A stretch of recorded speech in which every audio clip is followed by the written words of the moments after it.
سمعتوا القرمشة عاملة ازاي؟ خطيرة.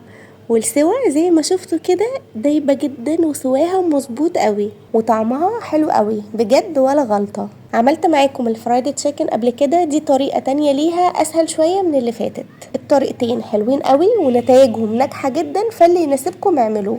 هنحتاج معلقة كبيرة ملح ومعلقة كبيرة توم باودر ومعلقة كبيرة بابريكا ومعلقة صغيرة بصل باودر ومعلقة صغيرة فلفل اسود وشطة زي ما تحبوا، لو مش عايزين تحطوا شطة خالص ما تحطوش. وهنقلب كل التوابل مع كوباية مية كبيرة، وهنحط محلول التوابل اللي احنا عملناه ده على فرخة متنضفة ومغسولة كويس جدا.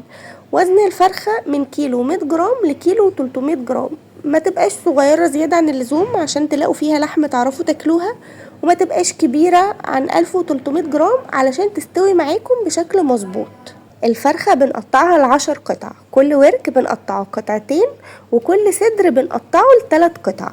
ندعك الفراخ بالتتبيلة كويس ونحاول كده ندخل التتبيلة جوه اللحم، ونغطي الطبق اللي حاطين فيه الفراخ ونسيبه في التلاجة اقل حاجة ليلة. بعد ما بنخرجها من التلاجة بنحضر بقى الكفر بتاعها، عبارة عن 3 كوبايات دقيق ونص كوباية نشا، بنقلبهم مع بعض بالشكل ده كده.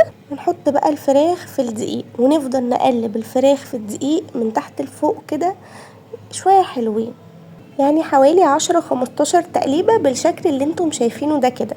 وبعد كده بنفض الفراخ بالراحة وننزل من عليها اي دقيق زيادة، ممكن ننفضها بايدينا بالشكل اللي انتم شايفينه ده، او ممكن نحطها في مصفى تكون اخرامها واسعة او شبكة، ونحرك الشبكة او المصفى بالراحة علشان تنزل الدقيق الزيادة اللي على قطعة الفرخة. عندنا بقى طبق فيه مية من الحنفية او ساقعة مش هتفرق، بنحط فيه الفراخ ثواني ونشيلها من المية نرجعها تاني على الدقيق، وبنقلبها تاني في الدقيق برضو 10-15 تقليبة كده بنفس الطريقة اللي عملناها بيها قبل ما نحطها في المية، وبرضو بنفضها بنفس الطريقة من اي دقيق زيادة عليها سواء على ايدينا بالشكل ده كده او في مصفى او شبكة. بعد كده بنحطها في زيت يكون غزير وسخن بس مش واصل لدرجة الغليان علشان ما تاخدش لون بسرعة من بره وتفضل نية من جوه. بنسويها على درجة حرارة متوسطة، ما بنقلبهاش ولا بنيجي جنبها خالص الا لما بنلاقيها استوت واخدت لون حلو كده من تحت.